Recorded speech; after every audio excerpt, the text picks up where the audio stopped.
प्रभु में मेरे सभी प्रियों को मेरी ओर से जय मसीह की।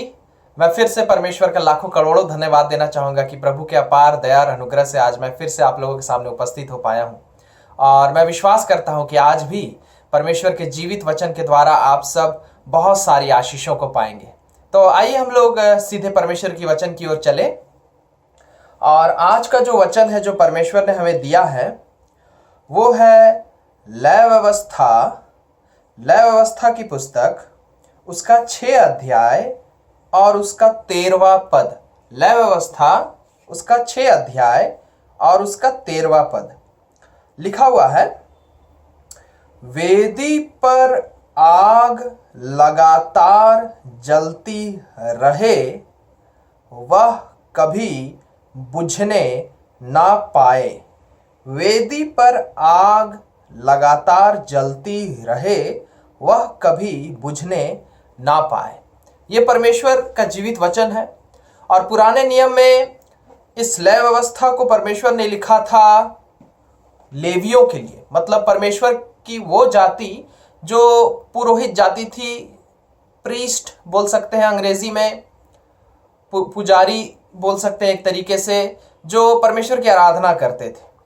और वो लोग परमेश्वर के मंदिर में रहते थे, परमेश्वर के मंदिर में काम करते थे, परमेश्वर की मंदिर में आराधना करते थे, बलि चढ़ाते थे और परमेश्वर की आराधना करते थे वो लोग। और उनको परमेश्वर ने बहुत सारी आज्ञाएं दी थी कि किस तरीके से मंदिर में तुम लोग मेरी आराधना करना। बहुत सारे रीति परमेश्वर ने उनको बताया था, सिखाया था कि ऐसे ऐसे रीति से मेरी आराधना करना। और परमेश्वर ने ये आज्ञा भी उन्हें दी थी कि मेरे मंदिर में, मेरे भवन में जहां मैं वास करता हूं, पुराने नियम में परमेश्वर मंदिर में वास करता था, आज परमेश्वर हमारे हृदय में वास करता है, परमेश्वर का आत्मा हमारे अंदर वास करता है। लिखा हुआ है वेदी पर आग लगातार जलती रहे, वह कभी बुझने ना पाए। परमेश्वर ने आज्ञा दी थी कि वेदी पर, परमेश्वर में जहां भवन में, मंदिर के पास, मंदिर के अंदर जो वेदी होती थी जहां पर बलि चढ़ाया जाता था और परमेश्वर की आराधना की जाती थी, परमेश्वर ने कहा था कि वहां लौ जलती रहनी चाहिए, आग जलते रहना चाहिए परमेश्वर की महिमा के लिए, ताकि लोगों को पता चले कि परमेश्वर की उपस्थिति वहां है। और परमेश्वर ने यह आज्ञा दी थी कि ध्यान रखना, चाहे कैसी भी परिस्थिति क्यों ना आए, चाहे कैसा भी समय क्यों ना आए, चाहे कुछ भी क्यों ना हो, इस वेदी पर जो ये आग जल रही है इसका ध्यान रखना कि ये कभी बुझने ना पाए, ये आग कभी बुझने ना पाए। ये नए नियम में यानी आज के जमाने में ये किस बात को दर्शाता है? पवित्र आत्मा हमें इसके द्वारा क्या सिखाता है? नए नियम में परमेश्वर ने कुरिन्थियों में साफ साफ कहा है कि तुम्हारा देह, तुम्हारा मन, तुम्हारा जीवन मेरा मंदिर है। अब मैं ईंट पत्थर के मंदिरों में वास नहीं करता, लेकिन मनुष्य के अंदर में, उसके मन में वास करता हूं। और परमेश्वर कहता है कि तुम्हारे मन में मेरे लिए आग जलती रहनी चाहिए। यीशु के लिए प्यार, यीशु के लिए समर्पण, यीशु के लिए एक लालसा कि यीशु के पीछे चलना है, यीशु के लिए जीना है, यीशु के प्रति आज्ञाकारी रहना है, यीशु में मेहनत करते रहना है, यीशु में होकर हमें खूब बाइबल पढ़ते रहना है, यीशु में होकर हमें खूब प्रार्थना करते रहना है, यीशु के आज्ञाओं का खूब पालन करना है, यीशु के वचनों में खूब मन लगाना है, यीशु के वचनों को खूब सीखना है, यीशु के वचनों को सीखकर उनका पालन करना है, और यीशु की महिमा करनी है, यीशु की सेवा करनी है, यीशु के सुसमाचार को फैलाना है पूरे दुनिया में, और यीशु की महिमा के लिए जीना है। इस बात की लालसा, इस बात की इच्छा हमारे अंदर जलती रहनी चाहिए। बाइबल हमें सिखा रहा है, परमेश्वर सिखा रहा है कि तुम्हारा जो मन है वो मेरा मंदिर है, परमेश्वर का मंदिर है। और इस मन के अंदर परमेश्वर के प्रति आग, परमेश्वर के प्रति आग, वो प्रेम का आग, वो समर्पण का आग, वो सेवा भावना का आग, वो आग तुम्हारे मन में जलती रहनी चाहिए। ये परमेश्वर की आज्ञा पुराने नियम में भी थी और आज भी है। और परमेश्वर आपको और मुझे इस बात को बार बार समय समय पर याद दिलाता है। क्यों याद दिलाता है? क्योंकि मनुष्य की प्रवृत्ति ही ऐसी है, मनुष्य का स्वभाव ही ऐसा होता है। बाइबल गवाह है। जब आप पूरे पुराने नियम को पढ़ेंगे, इजराइलियों का इतिहास को जब आप देखेंगे, इजराइलियों के इतिहास को, तो देखेंगे बार बार वो परमेश्वर के पीछे चलते थे, आशीषित होते थे, लेकिन फिर कुछ सालों के बाद या कुछ पीढ़ी के बाद फिर से परमेश्वर के साथ गद्दारी करते थे। वो परमेश्वर की आराधना करना छोड़ देते थे, परमेश्वर के प्रति ढीले पड़ जाते थे और अपने सांसारिक जीवन में लिप्त हो जाते थे। और इसीलिए फिर से उन पर विपत्ति आ पड़ती थी, दुश्मन राज्य वाले फिर से उन पर हमला करते थे, वो फिर गुलाम बन जाते थे। और इसीलिए परमेश्वर इस बात को जानता था पहले भी, और आज भी परमेश्वर इस बात को जानता है, परमेश्वर जानते हैं इस बात को कि मनुष्य के अंदर ये एक नेचुरल स्वभाव होता है कि जब वो दुख में होता है, तकलीफ में होता है, तो वो परमेश्वर को खूब याद करता है। और परमेश्वर को जब हम याद करते हैं तो परमेश्वर हमें बचाता है, परमेश्वर हमारे जीवन में आशीषें देता है। लेकिन जब हमारे जीवन में सब कुछ ठीक चलता है, या मान लीजिए हम यीशु के पीछे चलते चलते कई बार हम निराश इतना ज़्यादा हो जाते हैं, या नीरसता हमारे अंदर इतनी ज़्यादा आ जाती है क्योंकि आशीष मिल नहीं रही होती है, या जो हम चाह रहे होते हैं, या तरक्की या उन्नति, या बहुत कोई ऐसी बातें हैं जो हो नहीं रही होती है। मसीही जीवन में कई बार ऐसा समय आता है मेरे प्रियो, मेरे जीवन में कई बार ऐसा समय आया, यहाँ तक कि आज भी मेरे जीवन में ऐसा समय, ऐसे पल आते हैं कि कई बार लगता है कि यीशु मसीह के पीछे चल तो रहा हूं, मैं बाइबल तो पढ़ रहा हूं, प्रार्थना तो कर रहा हूं, आज्ञाओं का पालन तो कर रहा हूं, सुसमाचार प्रचार तो कर रहा हूं, सब कुछ मैं कर रहा हूं, लेकिन फिर भी जीवन थमी की थमी हुई है, जीवन में कुछ हो नहीं रहा है, जीवन आगे नहीं बढ़ रहा है, जीवन उन्नति की ओर। और उन्नति का मतलब मैं केवल सांसारिक आशीषों की बात नहीं कर रहा हूं मेरे प्रियो।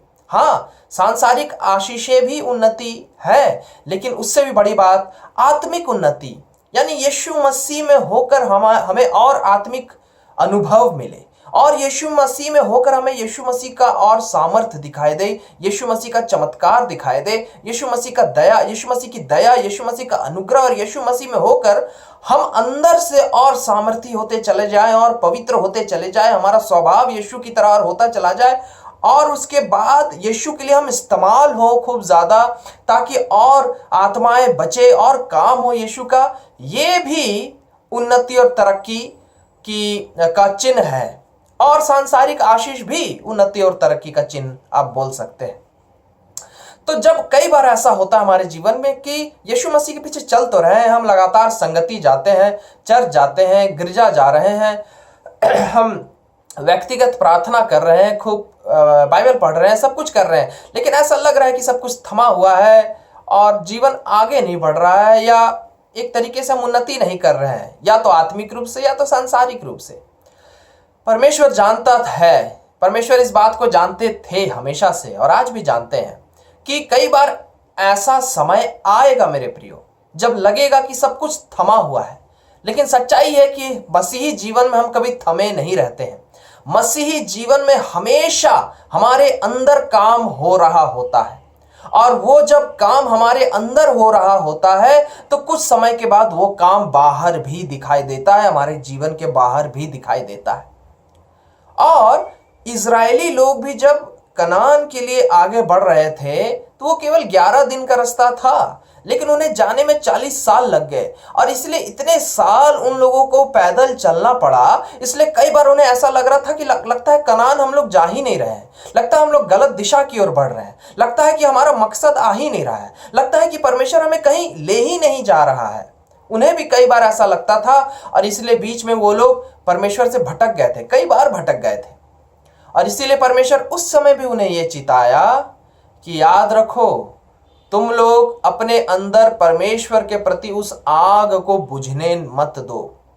और आज भी परमेश्वर आपको और मुझे ये बता रहा है कि अपने अंदर यीशु मसीह के प्रति वो प्रेम को, वो आग को, वो समर्पण को घटने मत दो। लेकिन यीशु मसीह के पीछे तुम जलते रहो, यीशु मसीह के पीछे तुम मेहनत करते रहो, यीशु मसीह के पीछे तुम खोलते रहो, और यीशु मसीह के पीछे ईमानदारी और समर्पण से पूरे मेहनत के साथ चलते रहो। क्यों? क्योंकि आंखों से, हमारी शारीरिक आंखों से अगर हमें नहीं भी दिखाई दे रहा है कि कुछ हमारे जीवन में हो रहा है, सच्चाई ये है कि यीशु मसीह के पीछे चलने से हमेशा हमारे जीवन में उन्नति और तरक्की होती ही होती है। कई बार वो उन्नति और तरक्की हमारे मन के अंदर हो रही होती है और वो बाद में हमें दिखाई देता है। बाद में हमें आत्मिक रूप से भी दिखाई देता है और सांसारिक रूप से भी दिखाई देता है। परमेश्वर कई बार हमें अंदर से तैयार कर रहा होता है और जब हम अंदर से तैयार हो रहे होते हैं तो वो हमें भी नहीं दिखाई देता, दुनिया को भी नहीं दिखाई देती है वो चीजें, लेकिन यीशु मसीह जानते हैं कि मैं तुम्हारे अंदर काम कर रहा हूं। बाइबल में लिखा हुआ मेरे प्रियो कि प्रभु में तुम्हारा परिश्रम कभी व्यर्थ नहीं जाता। प्रभु में तुम्हारा परिश्रम कभी बेकार नहीं जाता। तुम जब प्रभु में मेहनत करते हो, खूब बाइबल पढ़ते हो, खूब प्रार्थना करते हो, खूब गिरजा जाते हो, खूब संगति करते हो, यीशु मसीह के वचनों में खूब मन लगाते हो, यीशु मसीह के वचनों के अनुसार जीने की पूरी तरीके से कोशिश करते हो, यीशु मसीह से खूब प्यार करते हो, यीशु मसीह की खूब सेवा करते हो और लोगों के साथ भी तुम वैसा रहते हो जैसा वचन कहता है। जब तुम ऐसा करते हो तो बाइबल साफ साफ इस बात को बताती है मेरे प्रियो कि प्रभु में तुम्हारा परिश्रम कभी बेकार नहीं जाता, व्यर्थ नहीं जाता। इस बात का प्रतिफल मिलेगा ही मिलेगा, तुम्हें आत्मिक रूप से भी मिलेगा।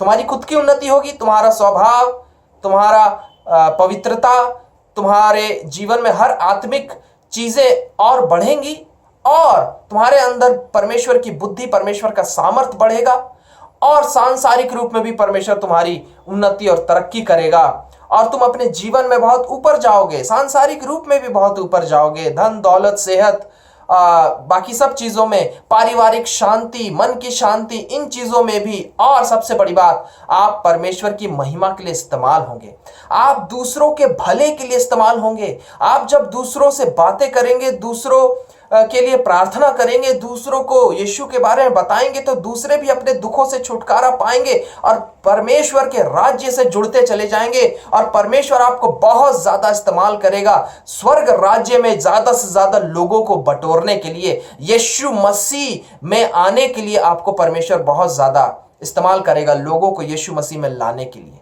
और ये सब चीजें पुरस्कार के रूप में आपको मिलेंगी।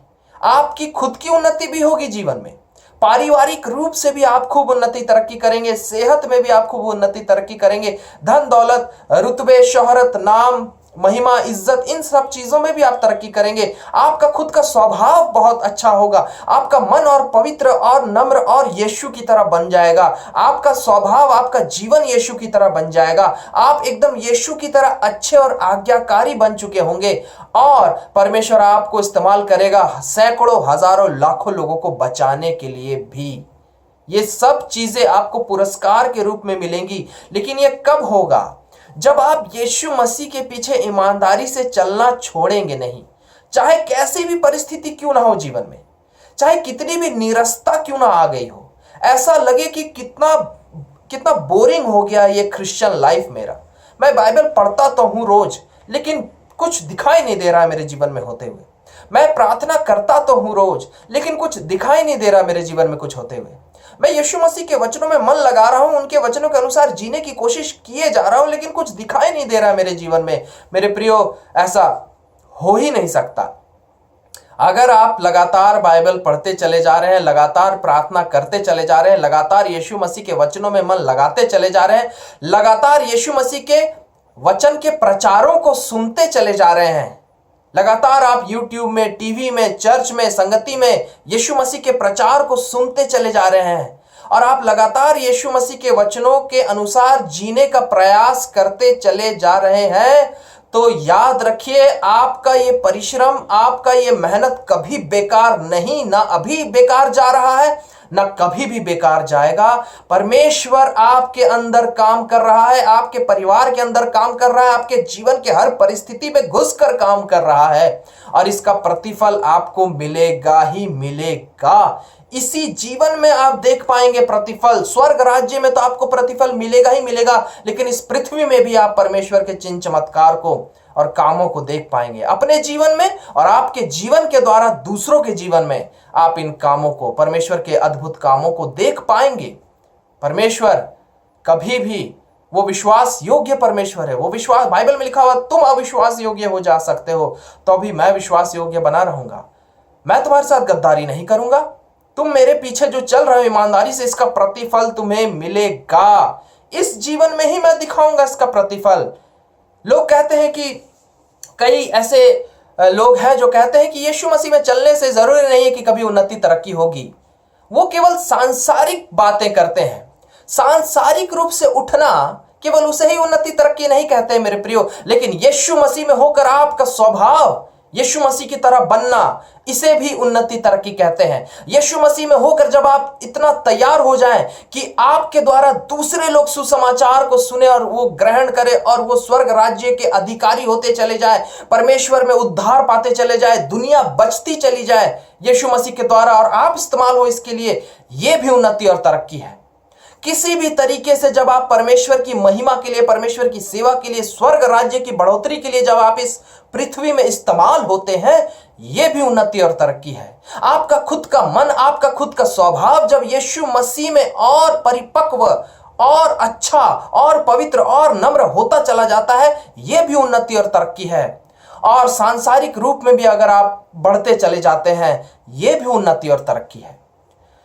और परमेश्वर वादा किया है कि तुम मेरे पीछे चलोगे तो मैं हर तरीके से तुम्हारी उन्नति और तरक्की करूंगा, हर तरीके से तुम्हारी उन्नति और तरक्की करूंगा। तुम्हारे मन को मैं और पवित्र और अच्छा और नम्र बनाता चला जाऊंगा, तुम्हारे स्वभाव को मैं यीशु की तरह बनाता चला जाऊंगा, तुम्हें मैं और बुद्धिमान और सामर्थी बनाता चला जाऊंगा। तुम्हें मैं इस्तेमाल करूंगा सुसमाचार को प्रचार करने के लिए, असंख्य लोगों के दुखों को, उनके जीवन के दुखों को दूर करने के लिए, उन्हें उद्धार दिलाने के लिए। और मैं तुम्हें भी व्यक्तिगत रूप से बहुत आशीष दूंगा, तुम्हें भी मैं पर्सनली बहुत आशीष दूंगा, तुम्हारे परिवार को मैं बहुत आशीष दूंगा। परमेश्वर आपको आपके हर दुखों से छुटकारा दिलाएगा, आपके हर किस्म के दुखों से, जिस भी दुखों से आप गुजर रहे हैं या जिस भी कमी घटी में है या जहां भी आप रुके हुए थमे हुए हैं, परमेश्वर उन सब बातों से आपको उठाएगा और इतना ज्यादा उठाएगा कि आप कल्पना भी नहीं कर सकते। कुरिन्थियों में लिखा हुआ है, जो तुम्हारी आंखों ने नहीं देखा, कानों ने नहीं सुना, जो तुम्हारी सोच में भी, कल्पना में भी नहीं आई, ऐसी ऐसी आशीषें मैंने तुम्हारे लिए तैयार करके रखी हैं और मैं जरूर तुम्हें दूंगा। केवल स्वर्ग में नहीं, लेकिन इस पृथ्वी में भी दूंगा। अब परमेश्वर देगा, परमेश्वर विश्वास योग्य परमेश्वर, बाइबल गवाह है, परमेश्वर ने अपने हर बच्चों को दिया है। दाऊद बहुत दुख उठाया परमेश्वर में होकर, वो जंगलों में मारा मारा फिर रहा था, रेगिस्तान में मारा मारा फिर रहा था, पहाड़ों में मारा मारा फिर रहा था, लेकिन वो परमेश्वर के पीछे मेहनत करना नहीं छोड़ा। परमेश्वर ने क्या किया? राजा बनाया उसे इजराइल का, कितनों का भला करने के लिए इस्तेमाल किया उसे भी महिमा दिलाया और उसके द्वारा परमेश्वर अपनी महिमा खूब लिया। यूसुफ भी बहुत दुख उठाया, पुराने नियम में यूसुफ भी बहुत दुख उठाया परमेश्वर के लिए, लेकिन यीशु मसीह के पीछे चलना नहीं छोड़ा। परमेश्वर ने उसे प्रधानमंत्री बना दिया मिस्र का, उसका खुद का भी भला हुआ और उसे इस्तेमाल किया। उस जमाने में सूखा आया था, लोग भूखमरी में थे, पूरे उस जमाने के लोगों को बचाने में इस्तेमाल किया परमेश्वर ने यूसुफ को। अब्राहम 25 साल, एक तो 75 साल का हो गया था, संतान नहीं थी उसकी, उसके बाद भी परमेश्वर ने वादा किया था मैं संतान दूंगा, मेरे पीछे ईमानदारी से चलता रहे। 25 साल लग गए, लेकिन वो परमेश्वर के पीछे चलना नहीं छोड़ा। परमेश्वर ने संतान दिए, असंख्य संतान दिए अब्राहम को। इस तरीके से परमेश्वर ने अपने हर बच्चों को आशीष दिया। नए नियम में यीशु के जो चेले थे, पौलुस, पतरस, सांसारिक रूप में हो सकता है बाइबल पढ़ने से ऐसा लगता है कि इन लोगों को कोई आशीष नहीं मिली, लेकिन इन लोगों को परमेश्वर ने बहुत आशीष दिया।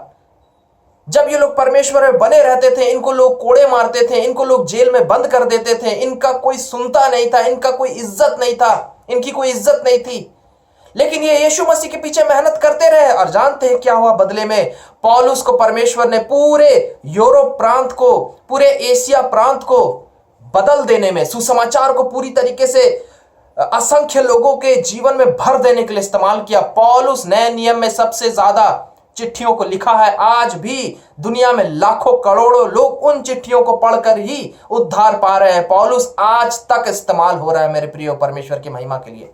पौलुस को परमेश्वर ने बहुत आशीष दिया, इस्तेमाल किया अपने महिमा के लिए। पतरस को बहुत आशीष दिया, इस्तेमाल किया अपने महिमा के लिए। ऐसा नहीं है कि अच्छा कपड़ा पहनना आशीष है, ऐसा नहीं है कि बड़ी गाड़ियों में घूमना आशीष है।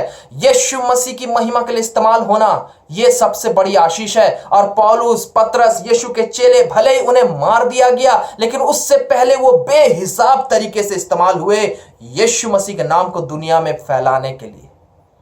आज तक पौलुस, पतरस और इन चेलों का नाम हम लेते हैं, इन्हें महान मानते हैं हम। ये क्या है? परमेश्वर ने उनके नाम को महान बनाया कि आज से हजारों साल बाद भी उनके नाम को हम बहुत इज्जत से लेते हैं। हालेलुया। परमेश्वर आपके इसी पृथ्वी में किए हुए मेहनत का कीमत चुकाता है मेरे प्रियो। उस जमाने में लगता होगा कि पौलुस को तो मार दिया गया, पतरस को तो मार दिया गया। क्या कर लिया उन लोगों ने? क्या कर लिया?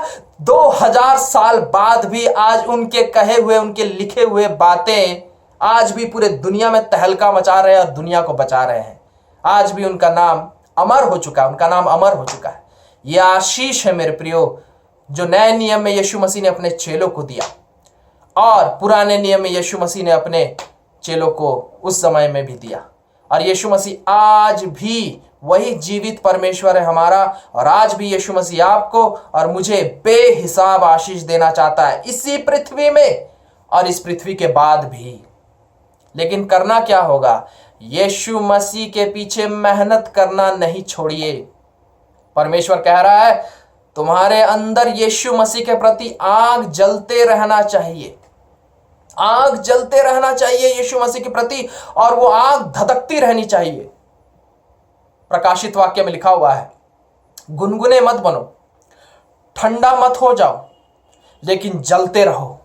यीशु मसीह में खौलते रहो, यीशु मसीह में जलते रहो, और यीशु मसीह इस बात का प्रतिफल तुम्हें देगा। जीवन में कैसी भी परिस्थिति क्यों ना आए मेरे प्रियो, चाहे कितना भी सुख आ जाए या कितना भी दुख आ जाए या कुछ भी नहीं हो रहा हो, निरस्ता आ जाए, चाहे कुछ भी हो, यीशु मसीह के पीछे चलना, यीशु मसीह में मेहनत करना, यीशु मसीह में जलते रहना, यीशु मसीह के प्रति आपके अंदर आग जलते रहना, ये बंद नहीं होनी चाहिए मेरे प्रियो। हमेशा यीशु मसीह में आप जलते रहिए, हमेशा यीशु मसीह में पूरे मेहनत के साथ, पूरे समर्पण के साथ, पूरे अपना सब कुछ जान और मन और बुद्धि और ताकत झोंक कर यीशु मसीह के पीछे मेहनत करते रहिए। खूब बाइबल पढ़ते रहिए, खूब प्रार्थना करते रहिए, खूब यीशु के वचनों में मन लगाते रहिए, खूब चर्च जाते रहिए, खूब संगति करते रहिए, खूब यीशु के प्रचारों को सुनते रहिए, और सबसे जरूरी बात, यीशु के वचन के अनुसार जीने की हमेशा पूरे मेहनत के साथ कोशिश करते रहिए। जैसा वचन कहता है कि ऐसा जियो, ऐसा बोलो, ऐसा करो, ऐसा अपने स्वभाव और मन को बनाओ, ऐसा दूसरों के साथ करो, ऐसा परमेश्वर के साथ करो। जैसा जैसा वचन कहता है आपको करने, वैसा करते रहिए, मेहनत करते रहिए, और आपको इसका प्रतिफल मिलेगा ही मिलेगा। क्यों? क्योंकि हमारा यीशु मसीह जीवित परमेश्वर है, सच्चा परमेश्वर है, विश्वास योग्य परमेश्वर है। ऐसा कभी नहीं हुआ कि यीशु ने अपने सेवकों को, अपने बच्चों को, अपने चेलों को कभी आशीष नहीं दी। ऐसा ना कभी हुआ था, ना हुआ है, ना कभी होगा। हालेलुया। इसीलिए आप मेहनत यीशु मसीह के पीछे करते रहिए, ढीले मत पड़िए। हालेलुया। परमेश्वर इन सभी वचनों के द्वारा आप सबको बहुत आशीष दे। आइए हम लोग प्रार्थना करें। धन्यवाद देते हैं प्रभु यीशु मसीह आपके अपार दया और अनुग्रह और प्रेम के लिए। सचमुच प्रभु, पुराने नियम में भी आप अपने लोगों को कहते थे कि वेदी पर परमेश्वर के लिए जो आग है, समर्पण का आग, वो जलते रहनी चाहिए, उसे बुझने मत देना। और आज आप कहते हैं तुम्हारे मन के अंदर यीशु के प्रति जो आग जल रहा है, उसे जलते रहने दो, उसे बुझने मत देना। क्योंकि जो आखिर तक अपने मन में यीशु के प्रति आग को जलाते रहेगा, वही स्वर्ग राज भी पहुंच पाएगा और वही इस पृथ्वी में भी आशीष पाएगा। प्रभु यीशु मसीह अनुग्रह कीजिए। आप नहीं चाहते कि आपके बच्चे आपके आशीषों से छूट जाए। आप नहीं चाहते कि आपके बच्चे स्वर्ग राज्य से छूट जाए। आप नहीं चाहते आपके बच्चे इस पृथ्वी में आपके लिए इस्तेमाल, आपके महिमा के लिए इस्तेमाल होने से छूट जाए। हाँ प्रभु यीशु मसीह अनुग्रह कीजिए। मैं आपके हर बच्चों को आपके हाथों में सौंपता हूँ। हम सब पर दया कीजिए, हम सब के हर पापों और गुनाहों के लिए हमें माफ करके अपने लहू से धोकर शुद्ध और पवित्र कीजिए। और दया कीजिए प्रभु आप अपने बच्चों के ऊपर, कि आपके बच्चों के मन में, आपके हर बच्चों के मन में यीशु मसीह आपके प्रति, आपके हर बच्चों के अंदर आपके प्रति आग जलती रहनी चाहिए पिता। आप अपने हर बच्चों के अंदर अपने प्रति आग को जलाते रखिए, जलाते रहिए, जलाते रहिए, जलाकर रखे रहिए प्रभु यीशु मसीह। हमारे मन के अंदर, आपके बच्चों के मन के अंदर आपके प्रति हमेशा आग जलती रहे, जलती रहे। आपके प्रति हमारे अंदर कभी भी आग ना बुझे प्रभु, आपके बच्चों के अंदर आपके प्रति कभी भी आग ना बुझे पिता। ऐसी दया और अनुग्रह कीजिए। आपके बच्चे हमेशा आपके पीछे पूरे ईमानदारी और समर्पण से चलते रहे, आप में खूब मेहनत करते रहे आखिरी पल तक। ऐसी दया और अनुग्रह कीजिए पिता, क्योंकि जब वे लोग ऐसा करेंगे तभी आप उन्हें खूब आशीष देंगे, उन्हें उनके दुखों से छुटकारा दिलाएंगे, उन्हें उनके जीवन में खूब उन्नति और तरक्की देंगे, उन्हें आप अपनी महिमा के लिए बहुत इस्तेमाल करेंगे। हाँ प्रभु, अनुग्रह कीजिए कि हम सब आपके हर बच्चे ऐसा ही कर सके। धन्यवाद देते हैं प्रभु यीशु मसीह के नाम से मांगते हैं, आमीन। हालेलुया। मैं परमेश्वर को फिर से लाखों करोड़ों धन्यवाद देता हूं मेरे प्रियो, कि प्रभु के अपार दया और अनुग्रह से आज मैं फिर से आप लोगों के सामने उपस्थित हो पाया। और मैं विश्वास करता हूं, क्योंकि परमेश्वर का वचन जीवित है और सामर्थी है। यदि आप ईमानदारी से, सच्चे दिल से आज पूरे विश्वास के साथ परमेश्वर के वचन को सुने हैं, तो निश्चित जानिए कि आपके जीवन में परमेश्वर बेहिसाब आशीषें देंगे। आपको आपके हर दुखों से छुटकारा दिलाएंगे, आपको परमेश्वर अपनी महिमा के लिए इस्तेमाल करेंगे, और आपको हर तरीके से आशीषित करेंगे, और आपको स्वर्ग राज्य भी देंगे। हालेलुया। परमेश्वर इन सब बातों के द्वारा आप सबको बहुत आशीष दे। मैं फिर से आप लोगों से मिलूंगा अगले हफ्ते परमेश्वर के एक नए वचन के साथ, और हम लोग फिर से बहुत सारी आशीषों को पाएंगे। तब तक के लिए मैं आप लोगों से विदा लेता हूं। फिर से प्रभु में मेरे सभी प्रियों को मेरी ओर से जय मसीह की। Praise the Lord.